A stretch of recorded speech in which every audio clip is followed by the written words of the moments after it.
जय गुरुदेव, जय महाकाली। आप सभी साधकों का जय महाकाली ज्योतिष केंद्र के आपके अपने इस चैनल पर स्वागत है। आज एक विशेष यक्षिणी साधना, बहुत समय हो गया है यक्षिणी साधनाएं देखो, चूंकि हमारी बहुत प्रिय साधनाएं हैं और ज़्यादातर साधनाएं यक्षिणियों से संबंधित दी हुई है।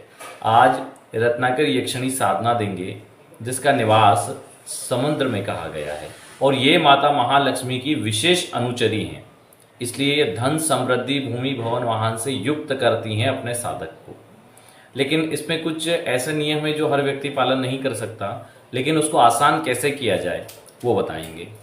उनका क्या तोड़ है और किस प्रकार से उस साधना को प्रत्येक व्यक्ति कर सकता है वो आज आपको बताएंगे। इस साधना को सिद्ध कैसे करना है, कब से शुरू करना है, इसको आप अच्छे से समझें। किसी भी शुक्रवार से या सोमवार से इस साधना को शुरू किया जाता है, क्योंकि चूंकि इसका संबंध लक्ष्मी जी से है, लक्ष्मी जी की अनुचरी है, तो इसको आप शुक्रवार से कर सकते हैं, क्योंकि महालक्ष्मी को भी सागर पुत्री कहा गया है और चंद्रमा का जो प्रभाव है वह भी समुद्र पर बहुत अधिक रहता है, इसलिए सोमवार से भी इस साधना को किया जा सकता है। और चंद्रमा को महालक्ष्मी का भाई भी कहा गया है और समुद्र से ही उनकी उत्पत्ति कही गई है, इसलिए इस साधना को सोमवार भी किया जा सकता है। ठीक है, दोनों ही दिन कर सकते हैं। उत्तरमुखी होकर ये साधना होती है, चूंकि यह साधना सागर के किनारे बैठ के की जा सकती है, लेकिन हर व्यक्ति वहां नहीं कर सकता। तो इस साधना का तोड़ क्या है, कैसे इसको घर पे किया जाए, एकांत स्थान में किया जाए, उसको आज बताएंगे। इस साधना में पहले नियम क्या है उनको समझिए। ब्रह्मचर्य का पालन बहुत जरूरी है, सबके साथ अच्छा व्यवहार बहुत जरूरी है। साधना काल में आप झूठ नहीं बोलेंगे, वैसे कभी भी नहीं बोलना चाहिए व्यक्ति को, लेकिन कुछ परिस्थितियां बनती है तो आपको साधना काल में झूठ नहीं बोलना है। आपको सात्विक भोजन करना है, एक समय बिना लहसुन प्याज का भोजन करना है। उसके अलावा फल फ्रूट ले सकते हैं, जूस ले सकते हैं, दूध ले सकते हैं, इसके अलावा कुछ और ना लें। ठीक है, साधना के समय में आप दिन में ही भोजन करें, दोपहर में 2 से 5 के बीच में, वैसे मुख्य समय 4 से 5 का ही होता है, उसमें करना चाहिए। यह रात्रिकालीन साधना है, लेकिन इसको आप ब्रह्म मुहूर्त में भी कर सकते हैं। ब्रह्म मुहूर्त में 4 बजे से करना अनिवार्य है। रात्रिकालीन साधना में 10 बजे के बाद इसको आप कर सकते हैं।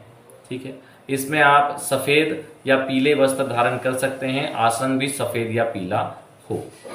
उत्तरमुखी बैठना है, शुक्रवार या सोमवार से शुरू करना है। ठीक है, ये सारी चीज़ें आपको क्लियर हो गई। अब आप जब साधना के लिए बैठें, एक बाजूट लगा लें और सबसे पहले अपना पवित्रीकरण और आचमन कर लें। उसके बाद एक घी का दीपक प्रज्वलित करें।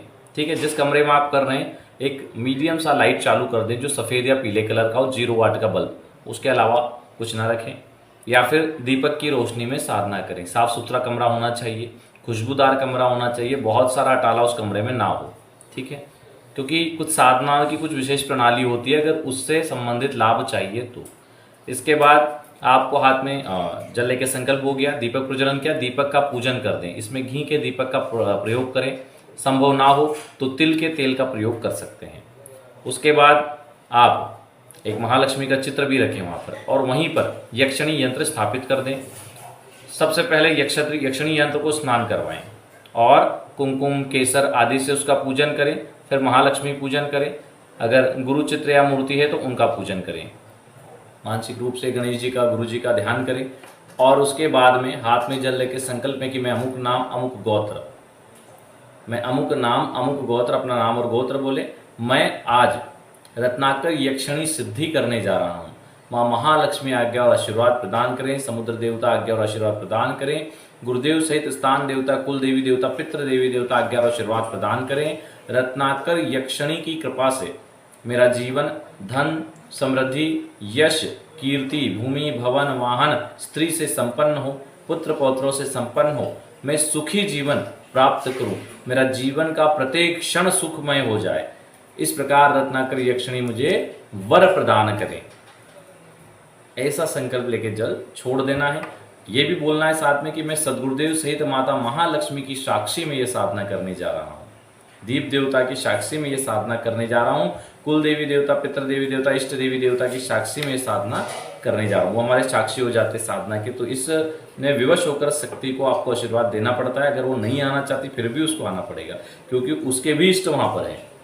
तो आप जल छोड़ दें और उसके बाद वैसे मंत्रो अधीनो देवता, देवता मंत्र के अधीन है, उनको आना तो पड़ता ही। अगर आप बार बार प्रयास करते हैं, एक बार नहीं आए तो दूसरी बार में आना पड़ेगा। अब आपको क्या करना है, आपने संकल्प ले लिया, गुरु जी गणेश जी का ध्यान कर लें। उसके बाद में आप 1 माला गणेश मंत्र जप कर लें और 4 माला गुरु मंत्र का जप करें। ये जप होने के बाद में आप माला को नीचे रख दें और खड़े हो जाएं।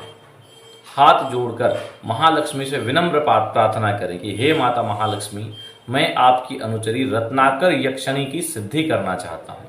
हे भगवती, आप मुझ पर कृपा करें। यदि आपकी कृपा हो जाए तो आपकी यक्षिणी की सिद्धि मुझे हो जाएगी, जिसकी सिद्धि से मैं अपने जीवन को समृद्ध कर पाऊंगा। हे भगवती, आप मुझ पर प्रसन्न हो जाइए, क्योंकि आपके प्रसन्न होने से धन, समृद्धि और सिद्धि प्राप्त होती है। ऐसा प्रार्थना करने के बाद आप पुनः बैठ जाएं और फिर रत्नाकर यक्षिणी के मंत्र का जप करें। इसके अंदर आप यक्षिणी माला और यक्षिणी यंत्र बता ही दिया था पहले हमने, दोनों रखना है। जब आप प्रार्थना करके बैठ जाए उसके बाद पुनः यक्षिणी यंत्र और महालक्ष्मी और सदगुरुदेव का पूजन करें। उसके बाद में आप मंत्र जप करें। मंत्र जप हमेशा गौमुखी में रख के करें। साधना में एक चीज़ और ध्यान रखें, इस विषय में किसी को नहीं बताएं कि आप कौन सी साधना कर रहे हैं, कौन सा प्रयोग कर रहे हैं, ठीक है। आपने रत्नाकर यक्षिणी के मंत्र का जप करना है। आपको 21 माला प्रतिदिन जप करना है और 21 दिन तक आपको ये करना है। वैसे आप अपने हिसाब से इसको कम ज़्यादा कर सकते हैं, 21 दिन के बजाय 41 दिन करके संख्या बढ़ा सकते हैं। टोटल इसमें 1 लाख मंत्र जप है। 1 लाख मंत्र जब आपके पूरे हो जाएं, उसके बाद इसका दशांश हवन कर दें। दशांश हवन के लिए क्या सामग्री लगेगी, पीपल की लकड़ी, गाय के ओपले, ठीक है। दशांश मतलब 10,000 मंत्रों से हवन, और इसी मंत्र में अंत में स्वाहा लगा के हवन करना है। साथ में इसमें आप सफ़ेद जो तिल होती है वो, हवन सामग्री का पैकेट, मखाने मिला सकते हैं। अगर और ज़्यादा सामर्थ्य है तो उसमें आप ड्राई फ्रूट्स डाल सकते हैं, आप इसमें किशमिश डाल सकते हैं। घी तो मिलाना ही है, मेन जो चीज़ें हैं। अगर ज़्यादा कुछ नहीं कर सकते तो घी से हवन कर दें, चाहे तो घी के साथ सफ़ेद तिल और जो हवन सामग्री होती है उसको मिला के हवन कर दें, तो भी ये हवन हो जाएगा।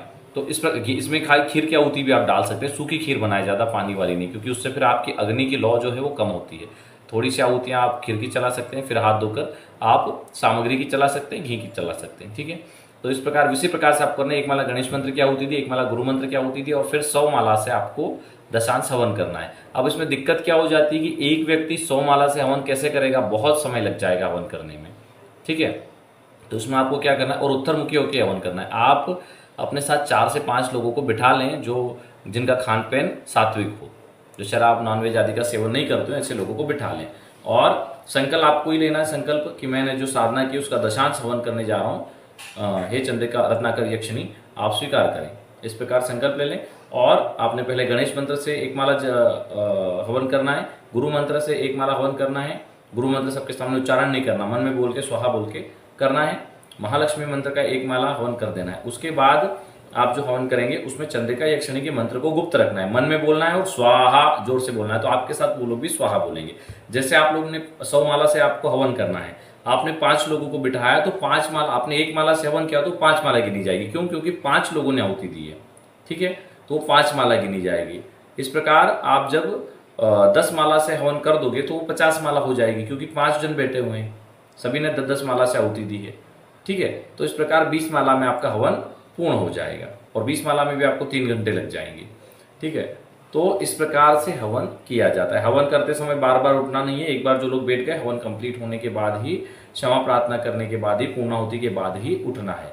अगर आपको नहीं आता तो आप 6, 7, 8 लोगों को बिठा लें और ब्राह्मण देवता को बुला के भी हवन कर सकते हैं। उनको सिर्फ बोलना है आप हवन शुरू करो, मेरा जो मुख्य मंत्र मैं उसको नहीं बता सकता कि मैं किसका हवन करना चाहता हूँ, आप तो अपनी प्रोसेस शुरू करो, फिर मैं सामग्री आप उन्हें बता दें और बोलना मैं जो मेरा मंत्र है उस मंत्र से मैं इतनी माला से मुझे करना है, 100 माला से करना है। लेकिन जैसे अगर 10 जन बैठे हुए हैं तो 10 माला आप हवन करोगे तो 100 माला हो जाएगी। तो इस प्रकार भी आप करवा सकते हैं। आपको नहीं हवन आता तो आप ब्राह्मण देवता को बुला के करें, लेकिन मंत्र का उच्चारण ना करें, ना किसी को बताएं कि हवन किसका है। संकल्प अपने अनुसार ले लें, क्योंकि साधना आपने की है तो आपको मालूम है। तो इस प्रकार आप ये पूर्ण कर सकते हैं। अब बात आती है कि समंदर के पास करने वाली ये साधना है, तो आप समंदर के पास कैसे करें। तो आप उसमें एक चीज़ कर सकते हैं, आप समंदर का जो जल है वो मंगा लें और उस जल को एक बड़े से कटोरे में रखें, थोड़ा ज़्यादा मंगाएं और कटोरे में रखें, कम हो जाए तो और डाल दें और उसके सामने साधना करें, यह समुद्र देव मैं आपको ही संपूर्ण समुद्र मानकर आपके इस जल को ही संपूर्ण समुद्र मानकर आपका इसमें आवाहन करता हूँ। ठीक है, इस प्रकार आपको साधना करनी है। साधना में अगर मान लीजिए आप हवन नहीं कर पाते, वैसे हवन अनिवार्य है, लेकिन हम एक ऑप्शन देते हैं कि अगर आप हवन नहीं कर सकते तो दशांश 10,000 मंत्र जप कर लें, 1,000 मंत्रों से स्वयं हवन कर दें, यानी 10 माला से। ठीक है, इतना भी नहीं कर सकते तो एक ही माला से कर दें और दशांश 10,000 जप कर लें, तो भी इसका लाभ मिलेगा। दूसरा ये है कि जो जल बचेगा उसको क्या करना है, उस जल को आप अपने जो पौधे वगैरह हों घर के उसमें डाल दें, खेत हो उसमें डाल दें, अपने घर का कुआं बावड़ी हो उसमें डाल दें, किसी और के यहाँ ना डालें। ठीक है, तो ये आपके लिए वरदान स्वरूप रहेगा और चंद्रिका यक्षिणी रत्नाकर यक्षिणी की कृपा से धन समृद्धि से युक्त हो जाएंगे। हो सकता है साधना काल में स्वप्न में आपको दर्शन दें, आपको प्रत्यक्ष रूप से भी दर्शन हो, बहुत सारी चीजें हो सकती है। अगर प्रत्यक्ष रूप से दर्शन होते हैं तो नैवेद्य, जल, माला, पुष्प जो भी आपके पास है उनको अर्पण करें और प्रार्थना करके वर प्राप्त कर सकते हैं, इच्छित मनोकामना उनसे मांग सकते हैं। तो इस प्रकार आप इस साधना को कर सकते हैं। इसके लिए यक्षिणी यंत्र और माला, दो चीजों की आवश्यकता होती है। चलिए आज के लिए इतना ही। जो लोग अपना कुंडली विश्लेषण या ऑरा स्कैनिंग करवाना चाहते हैं, नीचे नंबर दिया गया है, उस पर संपर्क कर सकते हैं। जिन लोगों को साधना से संबंधित प्राण प्रतिष्ठित सामग्री चाहिए, वे लोग नीचे हमने एक लिंक भी दे दी है, वहाँ पे संपर्क करके भी आप लोग साधना सामग्री प्राप्त कर सकते हैं, या फिर सीधे यहाँ फ़ोन लगाकर भी जो आपको आवश्यकता है यंत्र या माला की। काफ़ी लोगों को दक्षिणवर्ती शंख सही नहीं मिल रहे प्राण प्रतिष्ठित, वो बुला सकते हैं। श्री यंत्र, कुबेर यंत्र और कनक धारा यंत्र की ज्योमेट्री वाले भी सही नहीं मिल रहे, काफ़ी लोगों के फ़ोन आते हैं, तो हमने सोचा बता दें, वे लोग भी यहाँ से मंगा सकते हैं। चलिए आज के लिए इतना ही। जय गुरुदेव, जय महाकाली।